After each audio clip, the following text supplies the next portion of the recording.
Salut à tous, aujourd'hui nous allons découvrir la vie des 7 sœurs Sutherland qui, il y a plus d'un siècle, sont devenues célèbres pour leur chevelure extrêmement longue et ont même été comparées à Réponse.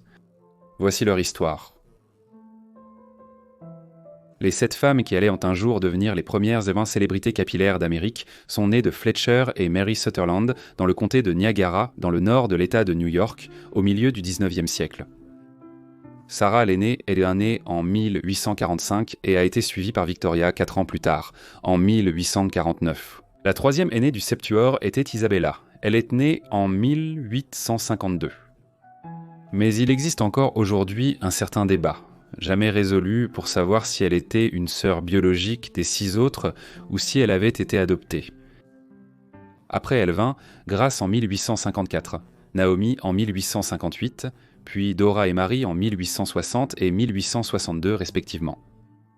Ainsi, il y avait un écart d'âge important de 17 ans entre l'aînée des 7 sœurs, Sarah, et la plus jeune, Marie. Les Sutherland n'étaient pas nés riches. Ils menaient une vie difficile dans la campagne de Cambria, une petite communauté du comté de Niagara.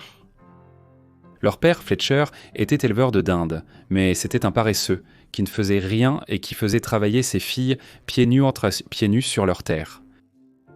Pour compliquer encore les choses, leur mère, Marie, était une femme excentrique, qui insistait pour que ses filles ne se coupent pas les cheveux et leur faisait utiliser une pommade à l'odeur nauséabonde, censée les faire pousser plus épais et plus longs. Les éléments de leur futur succès ont néanmoins été posés durant cette enfance particulière. L'insistance de Mary Fletcher pour que ses filles laissent pousser leurs cheveux aussi longs que possible allait créer les conditions de leur célébrité, tandis que Fletcher Sutherland, malgré sa paresse, avait la tchatche d'un vendeur de voitures d'occasion et avait même réussi à un moment donné à trouver un emploi au service du président James Buchanan. Sa capacité à vendre et l'insistance de Mary pour que ses filles laissent pousser leurs cheveux allaient se combiner, de nombreuses années plus tard, pour faire des Sutherland des célébrités. Alors qu'elles étaient encore petites, Fletcher Sutherland avait commencé à entraîner ses filles à jouer de divers instruments de musique et bientôt, il les avait fait chanter dans la chorale de l'église locale. Elles auraient pu rester un simple groupe de sœurs, chantant dans une chorale dans la campagne du nord de l'État de New York, mais au fil des années, alors que plusieurs sœurs se présentaient à l'église locale avec des cheveux de plus en plus longs, de plus en plus de gens commencèrent à s'intéresser aux chanteuses pour leur incroyable chevelure plutôt que pour leur talent de chanteuse. Marie, la mère des sœurs, est morte en 1867. À ce moment-là, l'aînée, Sarah, avait déjà une vingtaine d'années, mais la petite Marie n'avait que 5 ans. Les sœurs n'avaient en les plus à supporter la pommade capillaire malodorante que leur mère leur imposait depuis des années, mais leur père, Fletcher, élaborait un plan à cette époque. Le marchand de remèdes miracles, en Monsieur Sutherland, avait remarqué l'intérêt que suscitait la chevelure de ses filles, alors il commença à transformer le septuor ainsi que leur frère Charles en un groupe itinérant qui se produisait dans les foires du comté et dans les théâtres communautaires de l'État. Lors de ces événements, ils étaient annoncés comme le concert des 7 sœurs et un frère. Dans les années 1880, les sœurs dont le pauvre Charles avait été écarté de leur numéro à ce moment-là ont fait leur début à Broadway, à New York. S'appuyant sur ce succès, elles ont entrepris une tournée dans les États du Sud, visitant des villes comme Pensacola en Floride, Atlanta en Géorgie et la Nouvelle-Orléans en Louisiane. Cependant, comme auparavant dans le comté de Niagara, les filles attiraient principalement leur public, non pas pour leur talent de chant et de musique, mais en raison de leur chevelure abondante. Au début des années 1880, les 7 sœurs arboraient une chevelure impressionnante, 37 pieds de cheveux épais en tout. Certaines étaient plus prodigieuses. Par exemple, l'aînée, Sarah, avait seulement 3 pieds de cheveux épais et ondulés. En revanche, la deuxième aînée, Victoria, avait une chevelure énorme de 7 pieds qui, lorsqu'elle était détachée, comme c'était toujours le cas lorsqu'elle se produisait, traînait sur le sol derrière elle. La plus jeune, Marie, avait des cheveux longs de 6 pieds. Naomi portait souvent ses cheveux en tresse qui mesuraient modestement 4 pieds de long attachés, mais s'étiraient jusqu'à 5 pieds et demi défaites. Ainsi, la longueur des cheveux des sœurs était prodigieuse à cette époque, ou avoir de longs cheveux non lustrés était le summum du style de l'époque victorienne en Grande-Bretagne et du style de l'âge d'or en Amérique. Des écrivains comme Charles Dickens et William Makepeace Thackeray décrivent leurs héroïnes en des termes élogieux pour leurs longues et brillantes chevelures. À présent, Fletcher Sutherland n'était pas simplement satisfait que les cheveux de ses filles attirent autant de plus en plus de monde à leur spectacle et lui rapportent une énorme manne financière. Il voulait aussi en tirer profit d'autres manières.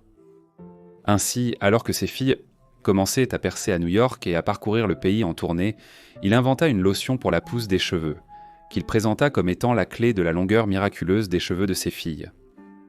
La lotion capillaire des 7 sœurs Sutherland était en réalité une arnaque composée d'un mélange de sel, de magnésium, d'amamélis, de rhum des Antilles et, ce qui est plutôt inquiétant, d'acide chlorhydrique. Il n'y avait aucune base scientifique à cette lotion, mais comme les cheveux des sœurs étaient très en vogue, la lotion commença rapidement à se vendre en grande quantité. Ainsi, au début des années 1880, les 7 sœurs Sutherland n'étaient pas seulement un immense succès sur scène, mais leur lotion capillaire devenait aussi un produit phare dans tout l'Est des États-Unis. Compte tenu du succès fulgurant des sœurs et de leurs numéros, des agents et représentants de grands cirques, spectacles et troupes de vaudeville ne tardèrent pas à venir frapper à leurs portes. C'était une époque avant la télévision et le cinéma où ce genre de spectacle constituait la principale forme de divertissement populaire. Dans les années 1880, aucun n'était aussi estimé que le cirque Barnum et Bailey, généralement présenté comme le plus grand spectacle du monde. Ce sont Barnum et Bailey qui ont remporté la guerre des enchères au début des années 1880 pour acquérir les 7 sœurs Sutherland comme numéros dans leur spectacle. Au spectacle de Barnum et Bailey, les sœurs se sont rapidement imposées comme un numéro d'un genre différent. Aussi cruel que cela puisse paraître aujourd'hui, à la fin du XIXe siècle, ces spectacles étaient souvent composés de personnes considérées à l'époque comme des phénomènes de foire, souvent en raison de conditions médicales comme le gigantisme ou le nanisme, que les gens ne comprenaient pas scientifiquement à l'époque. Bien que les gens payaient pour assister à ces numéros, la société dans son ensemble les rejetait. Mais c'était différent pour les sœurs, car elles étaient adulées par la société et traitées comme des célébrités. Lorsqu'elles se produisaient à New York, les gens les suivaient dans la rue pendant la journée, essayant d'obtenir des mèches de leurs cheveux. Parallèlement à cela, Fletcher Sutherland collaborait avec Harry Bailey, un organisateur du spectacle, pour produire et commercialiser plus de toniques capillaires à grande échelle. À la fin des années 1880, il vendait de nouvelles concoctions, dont l'une prétendait inverser la calvitie masculine. C'était clairement de la poudre de perlimpinpin, puisque la calvitie reste un problème près d'un siècle et demi plus tard. Mais cela n'a pas empêché le produit de se vendre en grande quantité, tant la croyance dans l'efficacité des toniques de capillaires des sœurs était forte. En 1883, la Sutherland Sisters Corporation avait été fondée pour commencer à commercialiser leurs produits capillaires, tandis que des avis étaient bien obtenus auprès de chimistes qualifiés, affirmant que les toniques de capillaires étaient bel et bien des sérums miraculeux pour la pousse des cheveux. À la fin de 1884, moins de 2 ans après sa création, la Sutherland Sisters Corporation avait réalisé 90 000 $ de vente, l'équivalent de plusieurs millions de dollars aujourd'hui. À ce stade, la renommée des sœurs était considérable dans une grande partie des États-Unis et les revenus générés par leur participation au cirque Barnum et Bailey, ainsi que leurs parents dans la société, leur permirent de commencer à gagner d'importants revenus.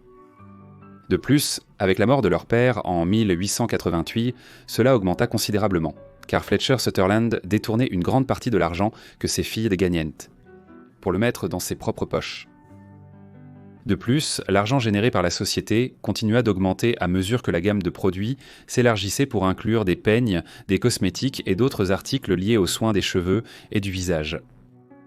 Une fois qu'elles ont pris possession directe de l'entreprise, elles se sont également révélées être des femmes d'affaires avisées, inventant des slogans publicitaires astucieux et apparaissant lors de démonstrations de beauté bondées sur la 5e avenue à New York et dans d'autres quartiers commerçants animés des villes américaines. Dans les années 1890, elles avaient même des bureaux de la société, non seulement dans des villes américaines comme New York et Chicago, mais aussi à l'étranger, à Cuba et au Canada. À cette époque, des millions de leurs bouteilles de toniques capillaires avaient été vendues et plus de 25 000 revendeurs les distribuaient.